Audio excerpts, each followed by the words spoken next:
Good morning students. நம்ம previous கிளாஸ்ல என்ன பார்த்தோம்? இன்னைக்கு கிளாஸ்ல நேர் விகிதம்னா என்னன்னு பார்த்தோம்.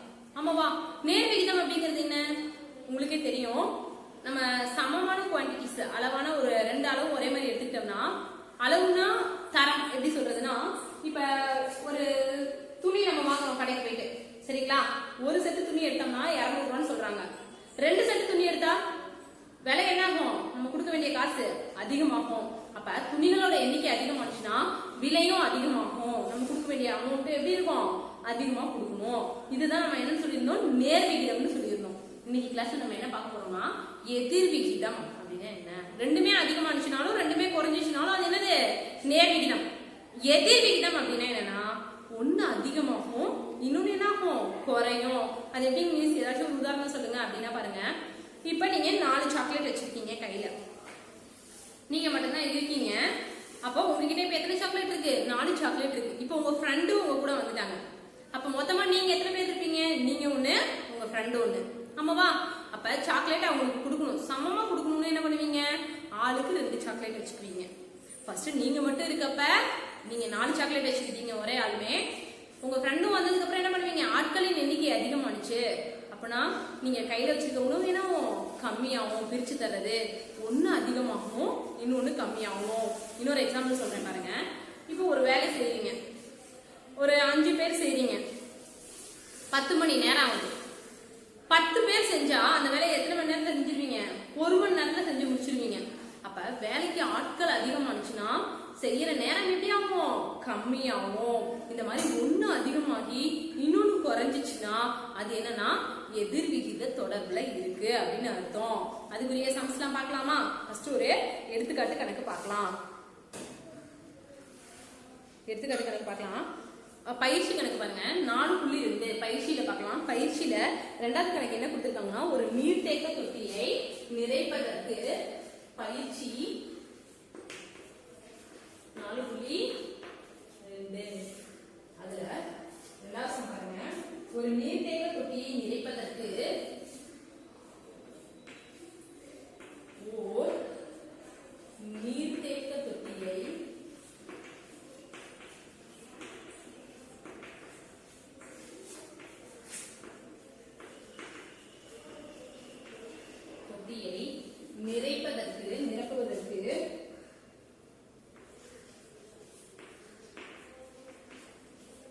நிரப்புவதற்கு 6 குழாய்கள்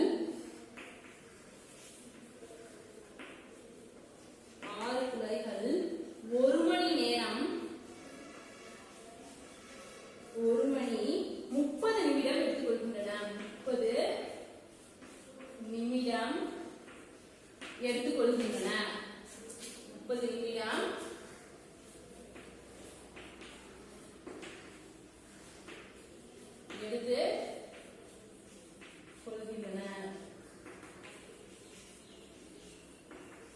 எடுத்து கொள்கின்றன. சரிங்களா? ஒரு குழாயை அடைத்து விட்டால், ஒரு குழாயை அடைத்து விட்டால்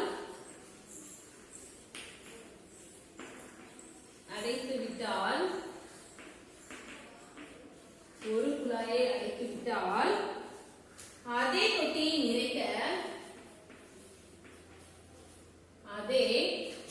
தொட்டியை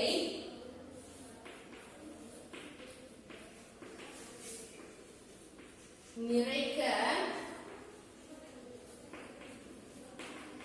ஆகும் நேரம், எடுத்துக்கொள்ளும் காலம் எவ்வளவு? எடுத்துக்கொள்ளும் காலம் எவ்வளவு? எடுத்துக்கொள்ளும் காலம் எவ்வளவு? இப்ப நல்லா கவனிங்க. கொஸ்டினை நல்லா ரீட் பண்ணிக்கோங்க. சம்மு போறதுக்கு முன்னாடி என்ன பண்ணிக்கணும்? கொஸ்டினை நல்லா ரீட் பண்ணி பார்க்கணும். என்ன பண்ணணும்னா, ஒரு நீர்த்தேக்க தொட்டி அப்படின்னா ஒரு பெரிய ட்ரம் இருக்குன்னு வச்சுக்கோங்க ஃபார் எக்ஸாம்பிள். இல்லாட்டி ஒரு டேங்க், பெரிய டேங்க் இருக்கு. அப்ப நிறைப்பதற்கு அப்படின்னா அது இருக்க ஃபில் பண்றதுக்கு என்ன பண்ணணும்னா, இந்த மாதிரி 6 குழா வந்து நீர் நிரப்புது. 1 2 இந்த மாதிரி பைப்பு இப்படி தண்ணிய ரொப்பிட்டு இருக்கு. என்ன பண்ணுதுன்னா 6 குழாய் வந்து என்ன பண்ணுது, தண்ணியை ஃபில் பண்ணிட்டு இருக்கு. சரிங்களா? இங்க இருக்க சுவிட்ச் இருக்கும், இந்த மாதிரி எல்லாத்துக்குமே இருக்கு. இந்த மாதிரி 6 பைப் என்ன பண்ணுது, 1 மணி நேரம் 1 மணி 30 நிமிடம் 1.5 மணி நேரத்துல அந்த டேங்க் என்ன பண்ணிடுது, ஃபில் பண்ணிடுது. சரிங்களா? தண்ணி வந்து உள்ளார விழுது, டேங்க் ஃபில் ஆயிட்டு இருக்கு. புரியுதுங்களா? இப்போ நான் என்ன பண்றேன்னா, ஒரு குழாயை அடைத்து விட்டால் ஒரு பைப்பை என்ன பண்ணிடுறேன், நான் ஆஃப் பண்ணிடுறேன். இப்போ என்ன பண்ணுறேன்னா, இந்த 5 பைப்பு மட்டும் தான் தண்ணி ரொப்பிட்டு இருக்கு. அப்ப என்ன ஆகும்னா, எண்ணிக்கை வந்து ஒரு பைப்பை நான் ஆஃப் பண்ணிடுறேன். சரிங்களா? இப்ப 5 பைப் மட்டும் தான் ரொப்பிட்டு இருக்கு. அப்பனா காலம் எவ்வளவு ஆகும், இந்த டேங்க் ரொம்பறதுக்கு டைம் எவ்வளவு ஆகும், அதிகமாகும். எப்படி போறதுன்னு பாருங்க.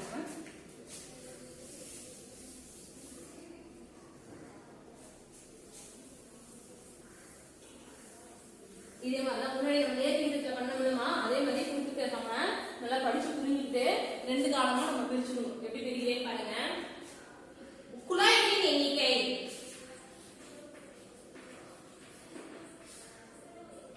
குழாய்களின்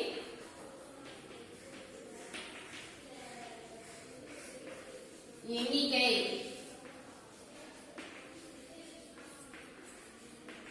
குழாய்களின் எண்ணிக்கை.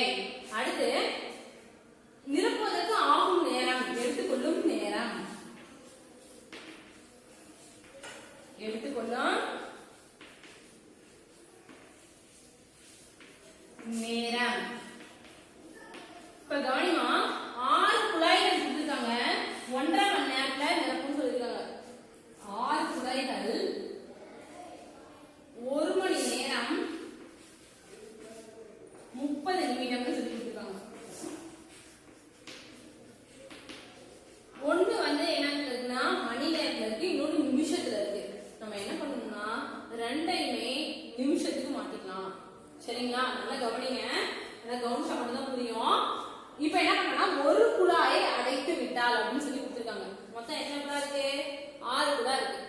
ஒரு குழாயை அடைச்சிட்டோம்னா 6ல 1 போயிடுச்சுன்னா 5 குழாய் இருக்கும். இது எப்படி மீன்ஸ் மாத்துறது அப்படின்னா மாத்தி காட்டுறாங்க. 1 மணி நேரத்துக்கு எத்தனை நிமிஷம்னா 60 நிமிடங்கள். 60 நிமிடங்கள். 1 மணி நேரம் இஸ் ஈக்குவல் டு 60 நிமிடங்கள். அடுத்து என்ன பண்ணணும்னா, இங்க 30 நிமிஷம் கொடுத்துருக்காங்க. அப்ப 60ஐயும் 30ஐயும் கூட்டிக்கணும். 60 கூட்டல் 30. இது 60 1 மணி நேரத்துக்கு மதிப்பு. இது அவங்களே கொடுத்துருக்க 30. 60ஐயும் 30ஐயும் கூட்டினோம்னா 90 நிமிடங்கள். அப்ப இந்த இடத்துல நம்ம என்ன எழுதிக்கலாம், டைரக்டா 90 நிமிடங்கள் அப்படின்னு சொல்லி எழுதிக்கலாம். இப்ப எப்படி மாத்துறதுன்னு உங்களுக்கு புரியுதா? இதெல்லாம் என்ன பண்ணீங்கன்னா சைட்ல ரப்பர் காலத்துல எழுதிக்கோங்க. 90 நிமிடங்கள். புரியுதாப்பா எப்படி எழுதிக்கணும்னு? 1 மணி நேரம் இஸ் ஈக்குவல் டு 60 நிமிடங்கள். 60ஐயும் 30ஐயும் கூட்டினா நமக்கு என்ன கிடைச்சிரும், 90ன்னு சொல்லிட்டு கிடைச்சிரும். இப்ப நல்லா கவனிங்க, 5 குழாய்கள் நிரப்புவதற்கு ஆகும் நேரம் நமக்கு தெரியாது, அதை எக்ஸ்னு வச்சுக்கோங்க. இங்க பாருங்க 6 இருக்கு, 5 இருக்கு. அதிகரிச்சிருக்கா குறைஞ்சிருக்கா, குறைஞ்சிருக்கு. இப்ப குழாய்ல பைப் வந்து கம்மியாகுது. அப்ப தண்ணி பிடிக்கிறதுக்கு நேரம் அதிகமாகுமா கம்மியாகுமா, அதிகமாகும். பாருங்க, ஒண்ணு குறைஞ்சிட்டு இன்னொன்னு அதிகரிச்சிருக்கு. குழாய்களின் எண்ணிக்கை குறைந்தால் தண்ணீர் குழாயை நிரப்புவதற்கு ஆகும் எடுத்துக்கொள்ளும் நேரம் வந்து அதிகரிக்கும். ஒண்ணு குறைஞ்சு இன்னொன்னு அதிகரிச்சிருந்துச்சுன்னா அது என்ன தொடர்புல இருக்கு, எதிர் விகிதத்துல இருக்கு. Therefore இது எதிர் விகிதம். எதிர் விகிதம். முன்னாடி என்ன பண்ணீங்க, நேர் விகிதத்துக்கு என்ன formula எழுதுனீங்க, x1 divided by y1 is equal to x2 divided by y2 அப்படின்னு எழுதுவோம். இப்போ என்னன்னா x1 y1 is equal to x2 y2, x1 y1 is equal to x2 y2. இதுதான் ஃபார்முலா. எதிர் விகிதம்னா என்ன ஃபார்முலான்னு பாத்தீங்கன்னா x1 y1 is equal to x2 y2. புரியுதுங்களா? இது வந்து நம்ம ஃபார்முலா பார்க்கணும்னு அவசியம் இல்லை. முன்னாடி சொன்ன மாதிரியே முன்னாடி குறுக்கு பெருக்கல் பெருக்குவீங்களா, நேர் விகிதம்னா என்ன பண்ணீங்க, குறுக்கு பெருக்கல் பெருக்குவீங்க. இப்ப எதிர் விகிதம்னா அப்படியே நேர் நேரா பெருக்கிக்கோங்க, அவ்வளவுதான்.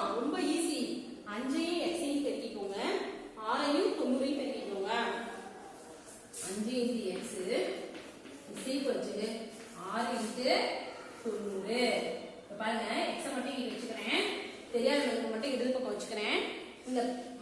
இங்க பெருக்கல்ல 5ங்கிறது அங்க போனுச்சுன்னா என்ன ஆயிரும்? ஈக்குவேஷன் நீங்க அங்கிட்டு போனுச்சுன்னா வகுத்தலாம் மாறிடும். 6 × 90 டிவைடட் பை 5. இப்ப 5வது வாய்ப்பாடுல தான் நம்ம என்ன பண்ணணும்? தொகுதியையும் பகுதியையும் அடிக்கணும். நம்மளுக்கு 5வது வாய்ப்பாடு தெரியுமா?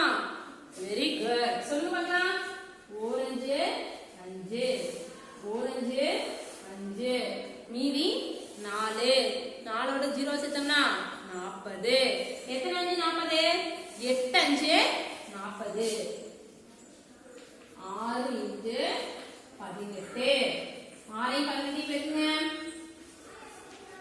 ரப்பர்ல 6 36 7 42 8 56 மீதி 5. 1 6 6 6 எழுதி கொடுத்தோம்னா 11. மறுபடியும் பாருங்க, செக் பண்ணிக்கோங்க. 1 5 மிச்சம் 4 40 8 5 40. 18 6 எழுதிக்கோங்க. 6 36 7 42 8 48. நம்ம தப்பா போட்டிருக்கோம். சரியா? அடிச்சுக்கலாம். சாரி, நல்லா கவனிச்சுக்கோங்க. 6 36 7 42 8 48 மிச்சம் 4. 1 6 6 4 கூட்டினோம்னா 10. நமக்கு எவ்வளவு ஆன்சர் இருக்குன்னா 108. இது எதுல இருக்கு? நிமிடங்கள்ல இருக்கு. நம்ம என்ன பண்ணிக்கலாம்? மணியா மாத்திக்கலாம். இப்ப 60ஆல வகுக்கணும். 1 உங்களுக்கு அங்க தெரியுதான்னு தெரியல, சைட்ல பாத்துக்கலாம். 60ஆல என்ன பண்ணணும்? வகுக்கணும். எப்படி வகுக்கணும்னு பாருங்க. 108 60ஆல வகுத்தோம்னா 1 60 60 8. 10ல 6 போயிடுச்சுன்னா 4. therefore நமக்கு தேவையான நேரம் எவ்வளவு? 1 மணி 48 நிமிடங்கள். புரியுதா? இப்ப கவனிங்க பார்க்கலாம். ஒரு தொட்டியை ரொப்பறதுக்கு வந்து என்ன பண்ணணும்? நிறைக்கணும் அப்படின்னா என்ன பண்ணணும்னா 6 குழாய்கள் வந்து 1.5 மணி நேரம் ஆகுது. அப்ப ஒரு குழாய் அடைச்சிட்டோம்னா நமக்கு 6 வந்து 1 பேசினா 5 ஆயிரும். எவ்வளவு நேரம் ஆகும்னு சொல்லி கேட்டுருக்காங்க. ஒண்ணு குறையுது, இன்னொன்னு அதிகமாகுது அப்படின்னா அது என்னன்னா எதிர்விகிதம். எதிர்விகிதத்துக்கு என்ன பண்ணலாம்னா x1 y1 = x2 y2. அப்ப நேரா பெருக்கிக்கோங்கன்னு சொல்லிட்டேன். 5 × x 6 × 90. இப்போ இங்க பெருக்கலுக்கான ஈக்குவேஷன் கிட்ட வந்துச்சுன்னா வகுத்தல். நம்ம அடிச்சு போட்டு ஆன்சர் கொண்டு வந்துட்டோம். 108 கொண்டு வந்துட்டு இந்த 60ஆல வகுத்தோம்னா நமக்கு என்ன கிடைச்சிரும்? 1 மணி நேரம் 48 நிமிடங்கள். இதுதான் நம்மளுக்கு 5 குழாய்கள் நீர் தேக்க தொட்டியை நிரப்பதற்கு ஆகும் நேரம். புரியுதாப்பா? நல்லா கவனிச்சீங்கன்னா புரியும். நல்லா கவனிச்சுட்டே வாங்க. CWல கிளாஸ்ல போட்டு என்ன பண்ணிக்கிறீங்க? கொஸ்டின் எழுதி ஃபர்ஸ்ட் நல்லா கவனிச்சுக்கோங்க. கவனிச்சதுக்கு அப்புறமேட்டுக்கு CW புக்ல ரைட் பண்ணிக்கோங்க. சரிங்களா? அடுத்த சம் பார்க்கலாமா?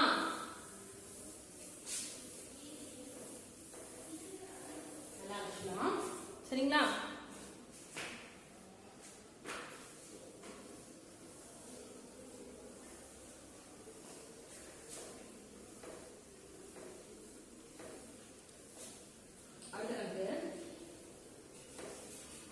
அடுத்து எனக்கு என்ன கொடுத்துருக்காங்கன்னா, ஒரு விவசாயியிடம் 144 வாத்துகள் உள்ளன. ஒரு விவசாயியிடம்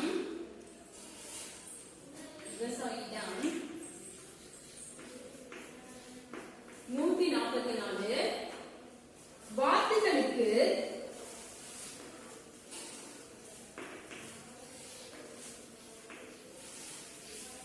வாத்துகளுக்கு தேவையான உணவு உள்ளது.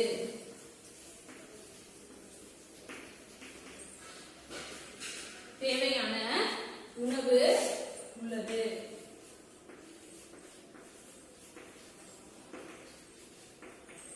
சரிங்களா? ஒரு விவசாயியிடம் 140 வாத்துகளுக்கு தேவையான உணவு உள்ளது.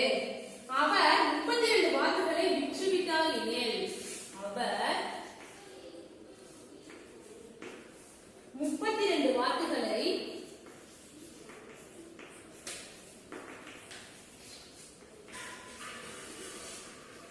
விற்றுவிட்டார்.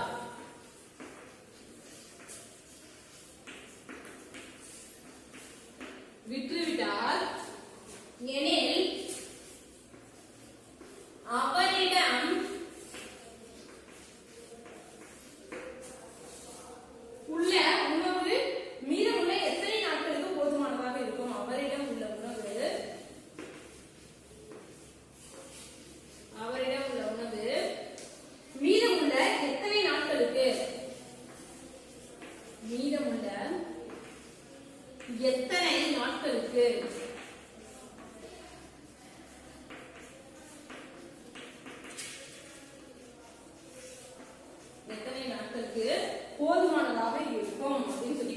போதுமானதாக இருக்கும்.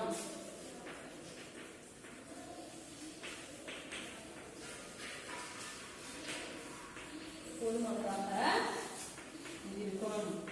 இப்ப நல்லா கணக்கை கவனிங்கப்பா. மறுபடியும் சம்ம என்ன பண்ணிக்கணும், ஒரு டைம் எழுதிட்டு நல்லா ரீட் பண்ணி பார்க்கணும். என்ன கொடுத்துருக்காங்கன்னா, ஒரு விவசாயி இருக்காங்க, அவங்கள்ட்ட 144 வாத்துகள் இருக்கு. அதுக்கு தேவையான அந்த வாத்துகளுக்கு தேவையான உணவு 28 நாட்களுக்கு இருக்கு அவர்கிட்ட. அப்ப என்ன பண்ணிட்டாருன்னா, அவரு அந்த 144 வாத்துகள்ல இருந்து 32 வாத்துக்களை என்ன பண்ணிட்டாரு, வித்துட்டாரு. சரிங்களா? அப்பனா மீதி இருக்க வாத்துகளுக்கு எத்தனை நாளைக்கு அந்த உணவு போதுமானதாக இருக்கும் அப்படின்னு சொல்லி கேட்டுட்டாங்க. சரிங்களா? இப்ப குறிப்பிட்டது வந்து ரெண்டா பிரிச்சுக்கோங்க. வாத்துகளின் எண்ணிக்கை,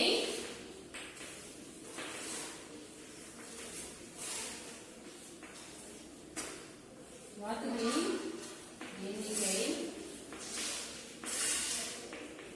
நாட்களின் எண்ணிக்கை. உணவு எத்தனை நாட்களுக்கு இருக்கும், நாட்களின் எண்ணிக்கை. இப்ப கவனிப்பா, எத்தனை வாத்துகள் இருக்கு, ஃபர்ஸ்ட் 144 வாத்துகள் இருக்கு. 144 வாத்துகள் இருக்கு. எத்தனை நாளைக்கு அவங்க உணவு இருக்கு, 28 நாட்களுக்கு போதுமான உணவு இருக்கு. ஃபர்ஸ்ட் அடுத்தது என்ன பண்ணிட்டாங்கன்னா, 32 வாத்துகளை வித்துட்டாங்க. வித்துட்டாங்க அப்படின்னாலே நம்ம கழிச்சு விடுவோம். சரிங்களா?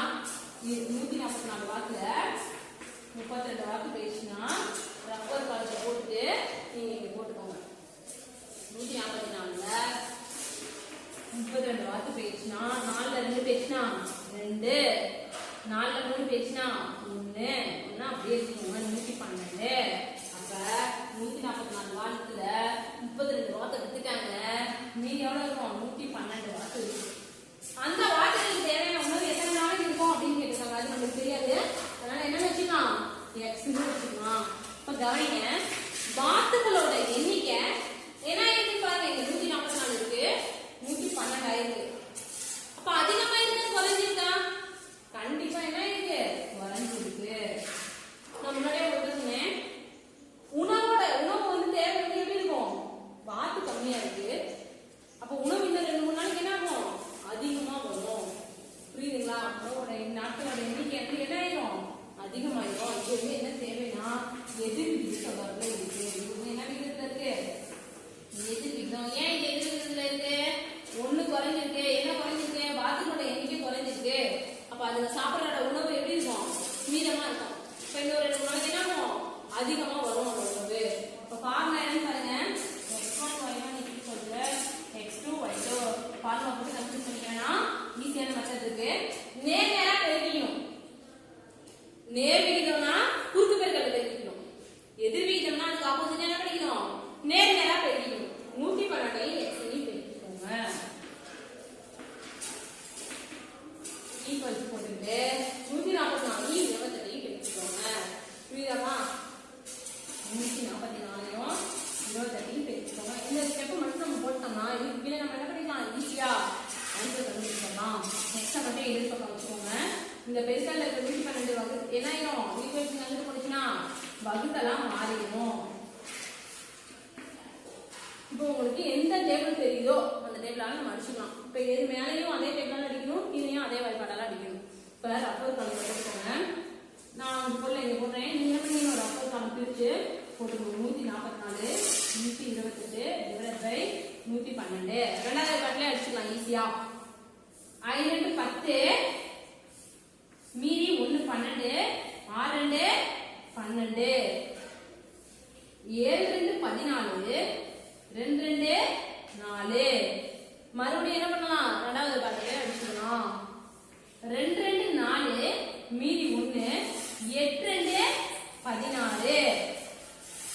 2 6, மீதி 1 12, 6 2 12, 1 28 28, 1 28 28. ஃபேன்ஸ் என்ன இருக்குது 36. இப்படி போட்டே இருக்காங்க. நீங்க ரெண்டாவது பாட்டிலையும் அடிக்கலாம், நாலாவது பாட்டிலையும் அடிக்கலாம். ஆனா ஒரு கண்டிஷன் மட்டும்தான், பகுதி என்ன வாய்ப்பாடால அடிக்கணுமோ அந்த வாய்ப்பாடால தான் என்ன பண்ணணும், தொகுதியையே அடிக்கணும். நம்ம ஈஸியா ரெண்டாவது பாட்டில இருந்து எடுத்துக்கலாம். மறுபடியும் பண்ணுங்க. 5 2 10, மீதி 1, 6 2 12. மேலே ரெண்டாவது பாட்டில் அடிக்கலாம். 7 2 14, 2 2 4. மறுபடியும் ரெண்டாவது பாட்டிலே அடிக்கலாம்.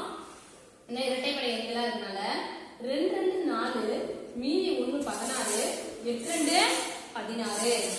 மறுபடியும் 2 6 மீதி 1 6 2 12. ஒரு 28 28 ஒரு 28 28. அப்புறம் கேன்சல் கிடைச்சிருச்சு 36. இப்போ கவனிங்க அடிச்சு போட்டோம் 36 நாட்கள். என்ன கேட்டுக்காங்க நம்மகிட்ட எத்தனை நாட்களுக்கு போதுமானதாக இருக்கும் மீதமுள்ள உணவு எத்தனை நாட்களுக்கு போதுமானதாக இருக்கும் அப்படின்னா 36 நாட்களுக்கு போதுமானதாக இருக்கும். புரிஞ்சுதுங்களா? அடுத்த சம் பார்க்கலாமா? நம்ம என்ன பண்ணிக்கணும் சீடவழி நோட்ல அழகா ரைட் பண்ணிக்கணும். ஒரு சமம் கொஞ்சம் என்ன பண்ணிக்கணும் ஸ்கேல் யூஸ் பண்ணி லைன் வரைஞ்சிக்கணும். உங்களுக்கு ஒர்க் ஷீட் கிடையாது. இந்த சம்ஸ் தான் என்ன பண்ணிக்கணும் சீடவழி நோட்ல நீங்க ரைட் பண்ணிக்கணும். ஏன் ஒர்க் ஷீட் தெரியாது? சீடவழி நோட்ல ரைட் பண்றப்ப ஒர்க் ஷீட்ல ரைட் பண்ணினா சீடவழி நோட் யூஸ் பண்ணிருக்கீங்க. அதனால என்ன பண்ணணும் நோட்ல ரைட் பண்ணிக்கோங்க. அடுத்த சம் பார்க்கலாமா? புரியுது இந்த சமயம் நல்லா கவனிச்சுட்டே வாங்க புரியும். அடுத்த சமயம் என்ன சொல்லிருக்காங்கன்னா ஒரு குழி வெட்ட 10 இயந்திரங்கள்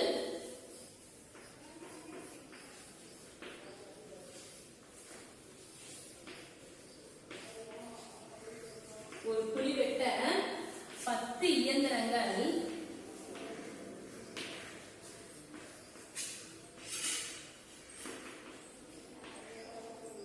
ஒரு குழி வெட்ட 10 இயந்திரங்கள் 60 நாட்கள் எடுத்துக்கொள்கின்றன. 60 நாட்கள் எடுத்துக்கொள்கின்றன.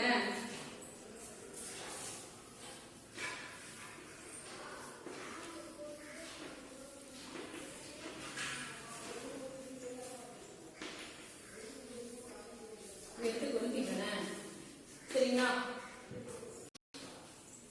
அனைத்து இயந்திரங்களும் ஒரே வேகத்தில் அனைத்து இயந்திரங்களும்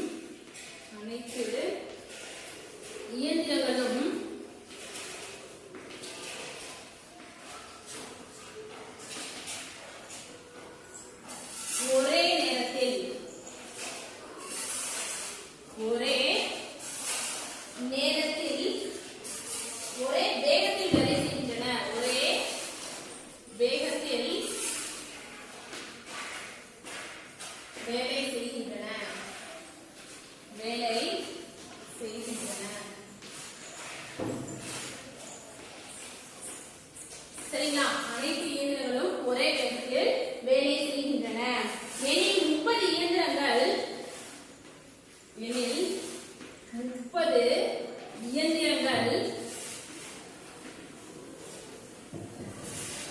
எனில் 30 இயந்திரங்கள்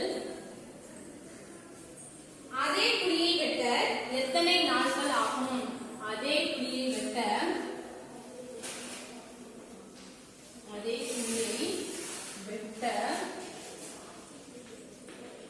எத்தனை நாட்கள் ஆகும்? எத்தனை நாட்கள் ஆகும்? நாட்கள் ஆகும் அப்படின்னு சொல்லி கேட்டுக்காங்க. ஒரு நிமிஷம் நல்லா சம கவனிச்சுக்கோங்க. மறுபடியும் நல்லா வாசிச்சு பாருங்க. ஒரு குழியை வெட்ட 10 இயந்திரங்கள் 60 நாட்கள் எடுத்துக்கொள்கின்றன. அதே அனைத்து இயந்திரங்களும் ஒரே நேரத்தில் வேலை செய்கின்றன எனில் 30 இயந்திரங்கள் அதே குழியை வெட்ட எத்தனை நாட்கள் ஆகும் அப்படின்னு சொல்லி கொடுத்துருக்காங்க. இயந்திரங்கள்லாம் ஒண்ணுமே கிடையாது, மெஷின் தான். இந்த ட்ரில் பண்ணுற மெஷின் ஓட்ட போடும்ல அந்த மெஷின் தான். ஒரு குழி வெட்டுறாங்க. இயந்திரங்களின் எண்ணிக்கை நீங்க எத்தனை இயந்திரங்கள் எடுத்துக்கிறாங்க எத்தனை நாட்கள் ஆகுது அததான் நம்ம 2 காலமா பிரிச்சுக்கணும். ஃபர்ஸ்ட் ஒன்னு இயந்திரங்களின் எண்ணிக்கை.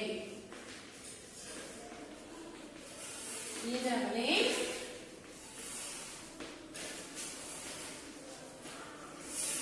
இதை ஒரு காலமா எடுத்துக்கோங்க. ரெண்டாவது காலம் என்ன எடுத்துக்கணும்? நாட்கள் தேவைப்படும் நாட்களின் எண்ணிக்கை. நாட்களின் எண்ணிக்கை. இப்ப பாருங்க ஃபர்ஸ்ட் என்ன கொடுத்தாங்க? 10 இயந்திரங்கள் 60 நாட்கள். ஆமாமா 10 இயந்திரங்கள் 60 நாட்கள் ஆகும். இயந்திரங்களோட வேகம் எப்படி இருக்குன்னா ஒரே மாதிரி வேகத்துல இருக்கு. சரிங்களா?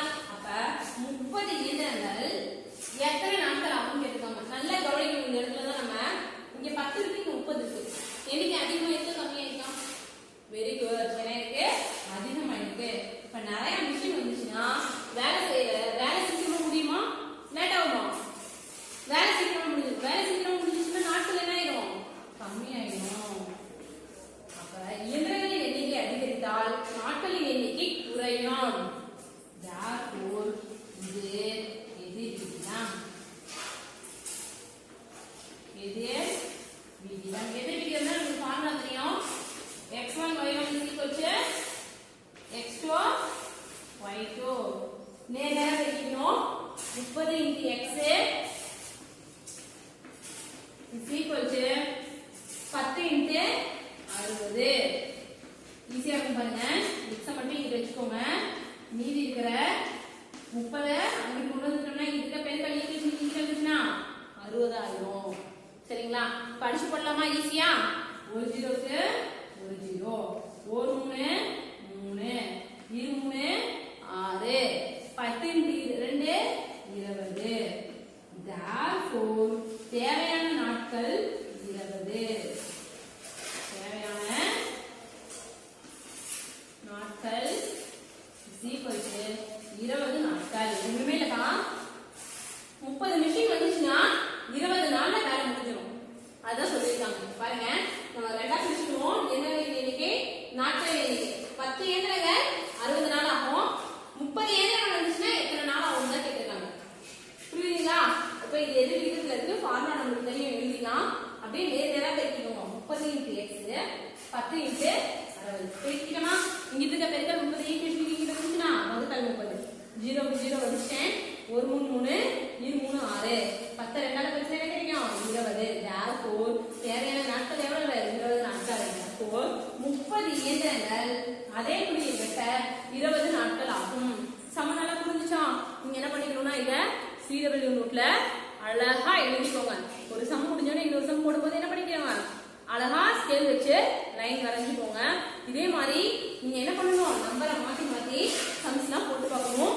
டேபிள்ஸ் கண்டிப்பா டெய்லியுமே வீட்ல படிச்சுக்கிட்டே வாங்க. சரிங்களா? ஒர்க் ஷீட் உங்களுக்கு கிடையாது. அதுக்கு பதிலா என்ன பண்ணிக்கணும்? CW நோட்ல சம்ஸை காப்பி பண்ணி உங்க மிஸ்க்கு அனுப்பிச்சிடணும். Thank you students.